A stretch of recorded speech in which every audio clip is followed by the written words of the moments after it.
miniature. Ceci est une fausse clope. Faite de papier, tuto comment faire une clope. Non, je rigole. Cette dégaine, c'est juste pour la miniature, je crois. On va enlever ça tout de suite. Parce que ça ne me va pas. On dirait un œuf. Bon, bah du coup, les cheveux, tant pis. Je pense qu'on va garder les petites lunettes parce que c'est une vidéo en rapport avec la scolarité. Faisons quelque chose de sérieux parce que pour l'instant c'est pas très réussi hein, ce début de vidéo. Salut tout le monde, j'espère que ça va et je vous retrouve aujourd'hui dans une nouvelle vidéo où je vais vous parler de la filière littéraire, en particulier de la première littéraire puisque je n'ai pas encore fait ma terminale. Dans ce début de vidéo que vous venez de voir juste avant, je pense que j'ai descendu pas mal les L, voilà, j'ai fait une sorte de cliché, juste pour vous montrer que c'est pas du tout ça la réalité en fait, vraiment dans cette vidéo je vais tout vous défaire vos petits clichés de je veux pas aller en L parce que si, parce que ça, nanana. Je vais tout défaire ces petits clichés là, je vais aussi parler bien sûr des matières qu'on y trouve, des coefficients, de l'ambiance de classe, je vais vraiment essayer de faire le tour d'horizon de toute la filière L. Je vais aussi parler des débouchés, etc. Enfin vraiment, bref, restez dans cette vidéo si vous comptez aller en L très prochainement ou si vous êtes déjà en L et que vous voulez voir si ce que je dis s'applique aussi à vous ou pas, ou si je suis bizarre ou je sais pas. C'est parti.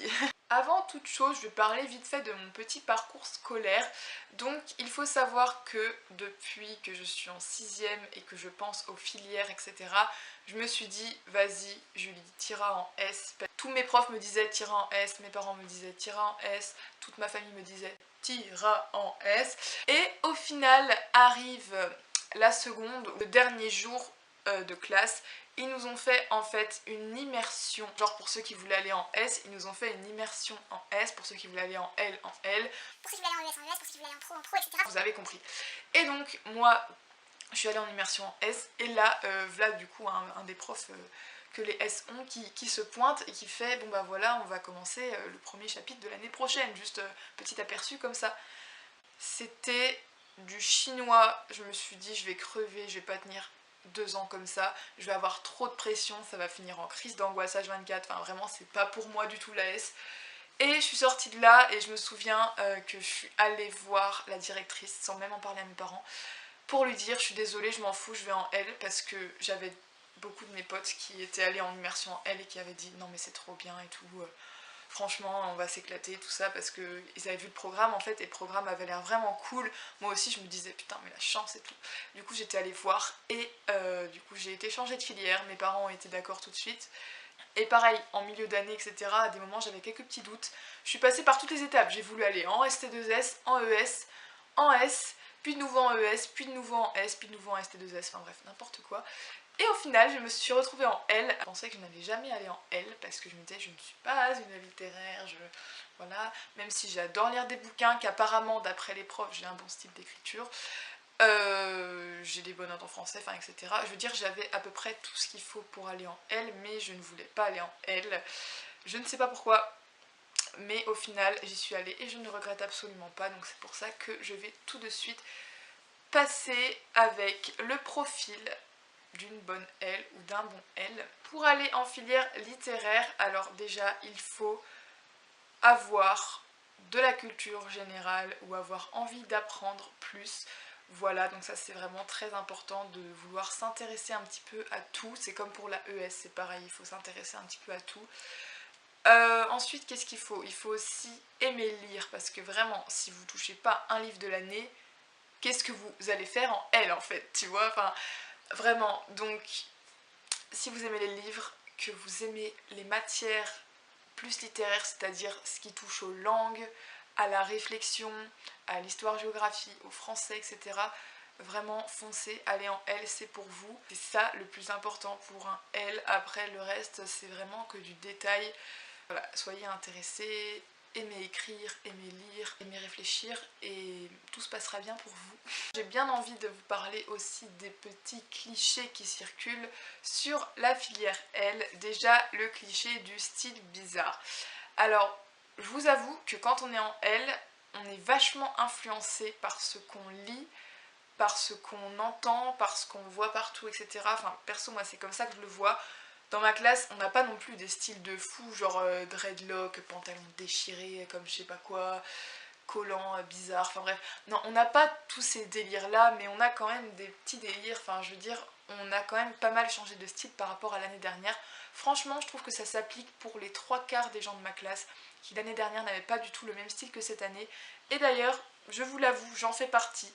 J'achète des choses qui m'étonnent de plus en plus, des choses que je ne voyais pas avant avec, ou des choses que je n'aurais jamais osé porter, que je porte maintenant, comme par exemple des couleurs, des choses plus courtes ou des choses plus amples, des choses qui ont une forme bizarre mais qui au final sont belles. Enfin vraiment, ça c'est un préjugé à demi faux quand on dit que les styles sont bizarres. Alors ça dépend des personnes en fait tout simplement, et les styles sont pas non plus excessivement bizarres. Je veux dire, est-ce que vous trouvez que j'ai un style bizarre? Non, enfin je veux dire, j'ai un style tout à fait normal je pense, mais voilà, donc ça c'est un petit préjugé qui est ni vrai ni faux.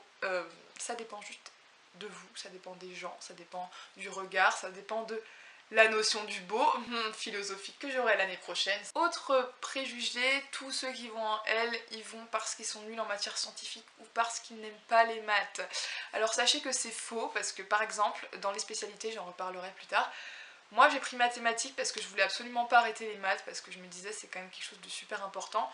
Donc certes, il y en a qui font ça, qui choisissent en gros la filière L par défaut, tout simplement parce qu'ils n'aiment pas les matières scientifiques. Mais moi c'était pas le cas, chacun fait ce qu'il veut après, mais vraiment ça c'est encore un préjugé totalement faux. On peut aimer les maths et être en L, il n'y a pas de souci. Autre préjugé très connu, tout le monde en L fume des joints avant la philo. Bon bah voilà, je vais pas m'éterniser sur ce point, hein. C'est totalement absurde, voilà, je vais pas m'éterniser, ça sert à rien de débattre là-dessus. Il y en a peut-être qui le font, je ne sais pas, mais ça ne m'intéresse pas. Il y a plein d'autres clichés à l'appel, mais là je vais terminer avec le dernier gros cliché qui est celui que la filière L n'ouvre pas beaucoup de portes pour l'orientation. Alors certes, elle en ouvre beaucoup moins que la S par exemple, puisque les S, tout leur est ouvert, c'est bien simple, ils peuvent aller partout.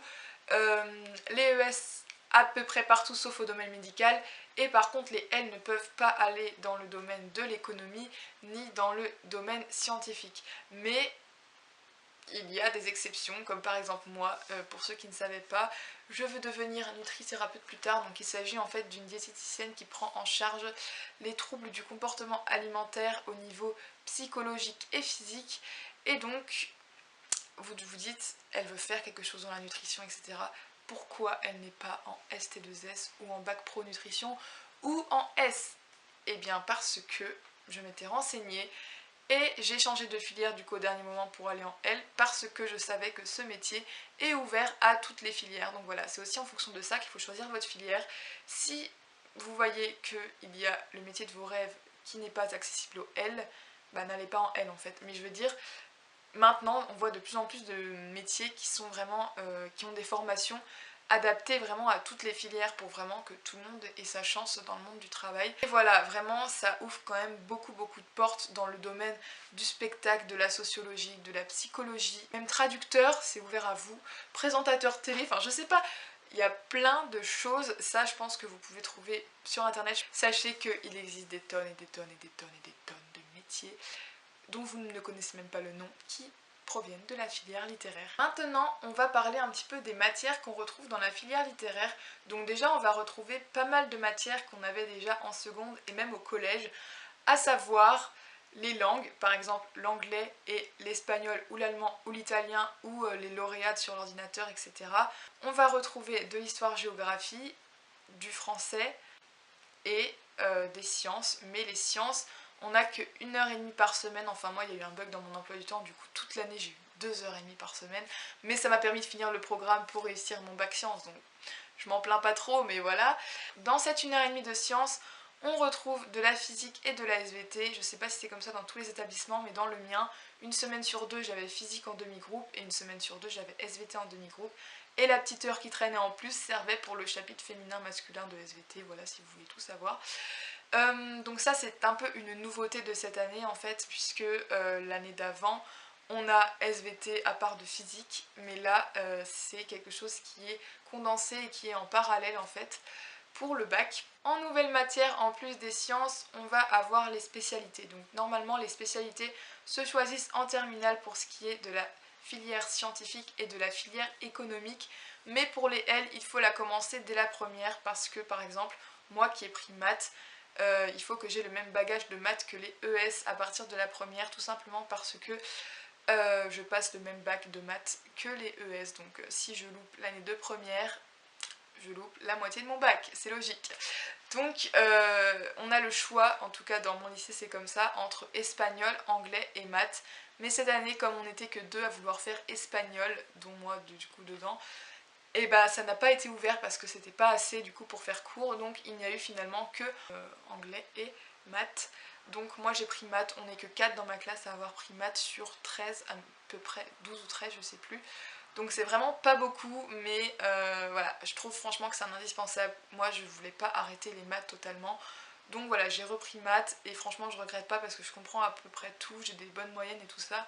Donc je me dis que pour la terminale ça devrait pas poser grand souci. Donc voilà pour ce qui est de cette matière là. Pour ce qui est des options, pour l'anglais il y a 2 heures par semaine, enfin pour l'anglais approfondi du coup.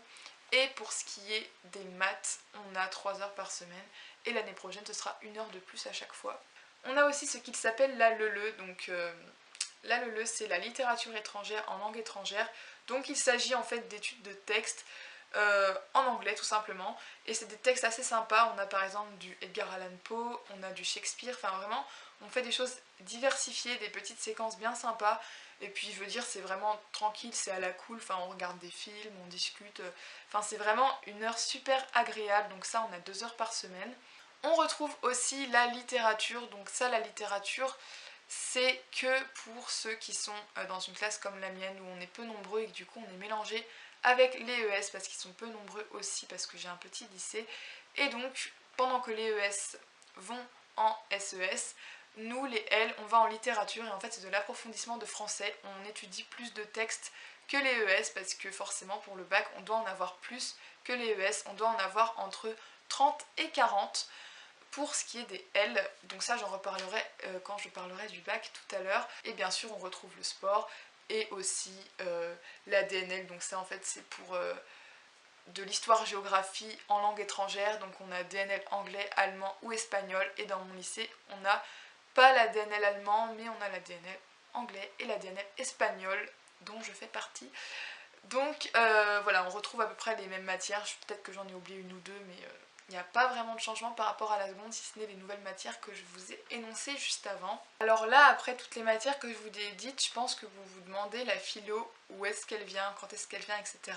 Donc en fait, elle vient à partir de la terminale, donc il y a 8 heures par semaine en terminale, ce qui est très conséquent. Et je ne sais pas du tout à quoi m'attendre puisque cette année j'ai eu 1 heure d'initiation à la philo mais en fait on n'a rien foutu. Et en fait on réfléchissait juste sur des questions bateaux du genre qu'est-ce que le bonheur, voilà, mais sans vraiment rentrer dans les détails etc. Et on faisait ça personnellement, enfin c'était pas la prof qui nous faisait cours, elle venait juste voir ce qu'on écrivait et tout ça pour un petit peu voir notre niveau. Mais donc la philo ça arrive à partir de l'année d'après. Sinon je voulais aussi vous parler de la quantité de travail. Donc on dit souvent que les L sont tranquilles, pépères, peinards, pendant que les ES et surtout les S bossent, alors qu'en fait en première c'est tout l'inverse. Ça arrive normalement, si j'ai bien compris l'expérience de certains qui étaient en terminale L que je connais. Apparemment c'est en terminale que les L ça se calme un petit peu, qu'on a moins de choses à faire etc.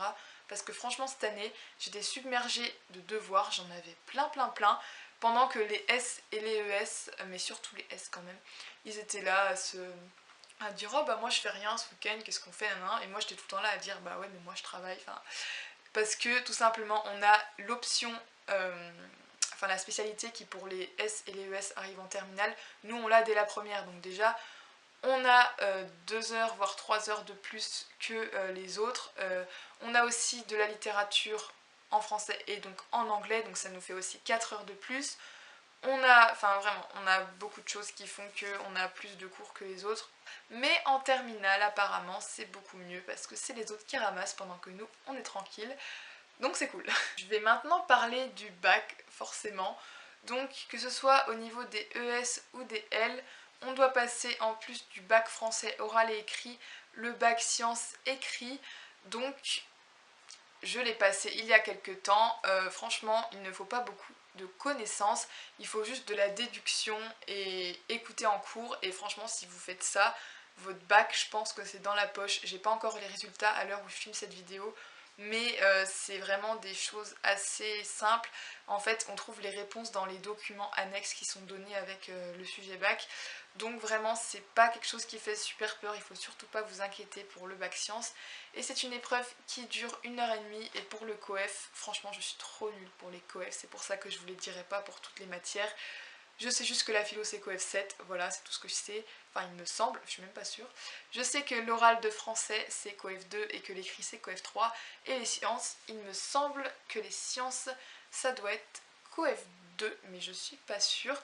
Et maintenant, du coup, je vais parler par contre du bac français, la chose stressante de l'année. Il faut savoir que pour le bac français, j'ai 4 classeurs remplis à ras-bord, plus tout un panier avec 10 millions de fiches de révision et tout un petit portfolio avec tous mes textes que j'ai étudiés dans l'année. Moi là, j'ai compté, j'ai pile 40 textes, donc c'est énorme, c'est très conséquent, c'est-à-dire 40 biographies d'auteurs à connaître, 40 plans à connaître, 40 contenus à connaître. Donc c'est quelque chose de super conséquent et d'assez lourd pendant toute l'année puisqu'il faut apprendre au fur et à mesure.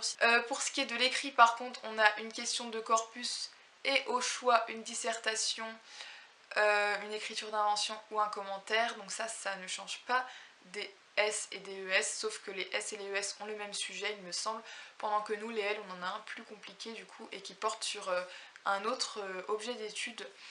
Donc cette année nous on est tombé sur le roman, peut-être que vous le savez, peut-être que vous avez suivi, je ne sais pas. Donc on est tombé sur le roman avec La princesse de Clèves de Madame de Lafayette, avec Delphine de Colette il me semble, enfin bref on est tombé sur des choses qui franchement je ne m'y attendais absolument pas à ce qu'on tombe là-dessus, c'était très compliqué pour ma part. Pour ce qui est du corpus, j'ai vraiment galéré, comme jamais j'avais galéré pour un corpus, voilà. Et pour ce qui est de l'écriture qu'il fallait faire après, moi personnellement j'ai pris la dissertation qui était relativement simple je pense, après ça dépendra des correcteurs si ça leur plaît ou pas ce que j'ai fait. Mais pour ce qui est du commentaire et surtout de l'écriture d'invention, quand j'ai vu les sujets, mais c'était du suicide pour moi, vraiment je me disais si je prends ça, je fonce droit dans le mur, j'aurai une note nulle en fait. Du coup, vraiment choisissez bien vos sujets, entraînez-vous toute l'année, n'hésitez surtout pas de demander à vos profs des sujets type bac et tout. Nous on a vraiment fait pas mal cette année donc c'était plutôt cool. Mais voilà, ce qui est le plus stressant c'est quand même l'oral. La dernière chose dont j'ai oublié de vous parler, il s'agit du TPE, donc ça c'est la chose que l'on retrouve dans les S, les ES et les L. Donc en fait c'est un petit travail de groupe à produire à l'écrit plus à l'oral devant un jury composé de 2 personnes et ça compte en points bonus pour le bac. Donc par exemple si vous avez 15 au TPE, comme c'est coef 2 et qu'il n'y a que les points au-dessus de la moyenne qui comptent, vous aurez 10 points supplémentaires pour le bac par exemple. Si vous avez 20, vous aurez compris, vous aurez 20 points de plus. Si vous avez 17, vous aurez 14 points. Enfin, je pense que vous voyez à peu près où je veux en venir. Tout ça pour dire que ça, c'est une épreuve qui dure de septembre jusqu'à mars, où vous devez construire un dossier. C'est conséquent aussi, ça demande du travail à la maison et aussi du travail au lycée. Ça demande peut-être des fois des contacts extérieurs. Les TPE, c'est quelque chose qui peut être bien si votre groupe a une bonne harmonie, une bonne entente. Donc moi, ça a été compliqué par moments dans mon groupe, mais au final, on a réussi à bien s'en sortir. À la fin, on a produit quelque chose de vraiment chouette. C'était sur le véganisme, notre thème à nous. Et on a vraiment produit quelque chose de super cool à la fin. On avait fait une petite mise en scène, etc. pour l'oral. Et franchement, je ne vais pas me vanter, mais je pense qu'on aura une bonne note. Donc c'est plutôt cool déjà, ça rassure un petit peu. Mais voilà, je voulais vous dire, ne faites surtout pas l'impasse sur les TPE non plus en première L, vraiment c'est quelque chose de super important. Ça peut même vous sauver votre bac ou ça peut juste être ça qui vous rajoute les 5 petits points qui vous manquaient pour votre mention l'année prochaine. Donc vraiment voilà, pensez bien à bien bosser vos TPE et choisissez les personnes avec qui vous êtes, pas en fonction de vos amis mais en fonction des personnes qui bossent. Voilà. Il faut vraiment être concentré, enfin il faut pas faire n'importe quoi, donc voilà, allez vers les personnes qui bossent pour être sûr de produire quelque chose de bien. Bon et bah écoutez, c'est la fin de cette vidéo, j'espère vraiment qu'elle vous aura plu et surtout qu'elle vous aura aidé, donc voilà, ceux qui cherchent encore leur orientation, qui savent pas trop où aller, j'espère que j'aurai donné une image positive de la L, que vous aurez vu que les clichés franchement c'est juste n'importe quoi, qu'il faut pas du tout se fier à ce que pensent les autres, mais se fier vraiment à ce que vous voulez. Si vous voulez vraiment aller en L, et ben allez-y. Donc voilà, franchement, n'hésitez surtout pas, allez surtout dans la filière qui vous plaît, c'est le plus important. Et puis voilà, si vous avez des questions, j'y répondrai avec plaisir en commentaire. Et puis sinon, on se retrouve prochainement pour une autre vidéo. N'hésitez pas aussi à aller me suivre sur les réseaux, ils seront en barre d'infos. Et sur ce, moi je vous dis à la prochaine. Bye!